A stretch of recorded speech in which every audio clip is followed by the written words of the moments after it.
Now for the top story tonight. More out-of-control government spending. The National Republican Congressional Committee recently compiled a list detailing more than $42 billion worth of wasteful spending and costly regulations.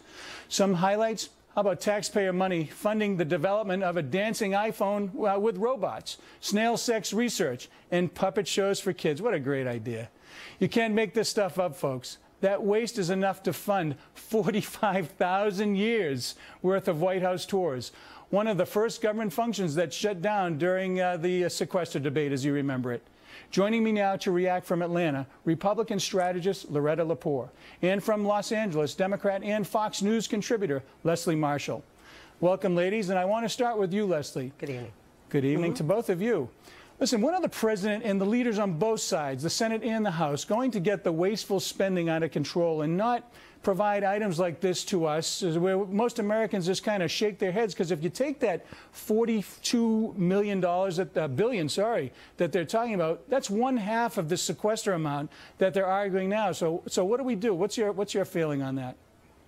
Well, one thing that you know, Senator, is the voters spoke very loud and clear in November, and the polls show that even prior to the election, they do want both the left and the right, Democrats and Republicans, to work together. When we see snails having sex research, and there are a lot of snails who were in my house last night, wasn't looking if they were having sex, but in the past, we've had $700 toilet seats, we've had bridges to nowhere, and just a couple of months ago, your party, with all due respect, Senator, wants to have a national park where George W. Bush's birthplace was, which maybe is a good thing to do at some time, but not with unemployment and the economy the way it is. As you know, the problem is not reducing spending. That's agreed on both sides. It's where, how, and how much. And one of the problems consistently is if we don't agree, left and right, and I as a Democrat do believe that we need to and can save so much money by closing tax loopholes on the rich and on corporations, rather than picking on Medicare when we have, as of last year, 10,000 people a day becoming seniors for the next 19 years because of the baby boom. Let me just jump in. We don't go after grandma before going after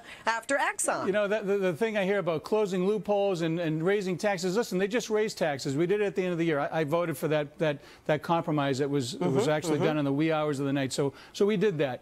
But we look at things like this, and Loretta, I'm going to come to you and see what you think. We look at things like this when we just shake our heads and say, why don't we get in place first? The $42 billion of our tax dollars that you're wasting, get that done first. Do a top-to-bottom review of every federal program. Then look at the entitlement reform. Look at all the crazy things that we all shake our head at. Do that first, and then come to me and others like me and say, hey, we need more money. What do you think? Well, good evening, first of all. And yes, I agree with you. I mean, I think we need to go back and look at the fundamentals of government. What is government's fundamental role in our society, and what services should government be funding?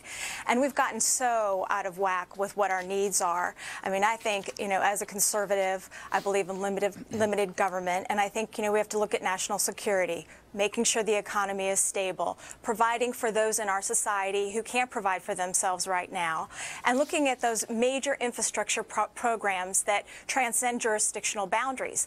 Beyond that, everything is up for discussion. I mean, everything is in question as to whether the government, the federal government in particular, has a role to play there. And we need to start thinking about reducing those programs. I mean, the sequester went into effect, but let's be real, those weren't cuts necessarily. Those were reductions in growth. And while it wasn't the best way, it wasn't the operative way to go about balancing or fixing the budget or addressing the deficit, it certainly was a start, because politically we know, given the political rancor in Washington right now, there was no other way we were going to achieve even that modicum of balance. Well, listen, thank you, ladies, for that. I just want to turn to another controversial story right now. Yesterday, as we all know, Easter Sunday was celebrated, and the president attended a sermon at the St. John's Episcopal Church in Washington, D.C., where the pastor said, and I quote, "It drives me crazy when the captains of the religious right are always calling people back, for blacks to be in the back of the bus, for women to be in the back of the kitchen, and for gays to be in the closet, and for immigrants to be on their side of the border." Today, White House spokesman Jay Carney was asked about those comments and said this. He is not a politician. This is not a senator or a member of Congress or the president. This was a sermon at a church here that's been visited by presidents of both parties for many, many years. And I think you know, I don't have anything more on it for you. I haven't talked to the president about it. Leslie, I'm going to start with you again since we're alternating here. Listen, I got to tell you, I find that kind of rhetoric not helpful at all to the discussion. Here we are, we're in the middle of an immigration debate, number one, where I think the people are working in good faith. I know for a fact they are. We have a black president. In Massachusetts, I have a black governor. We have a Supreme Court justice. We have, race is always an issue in our country, but I think, quite frankly, we're handling it and moving forward in a thoughtful, judicious manner. How do these types of comments help the conversation?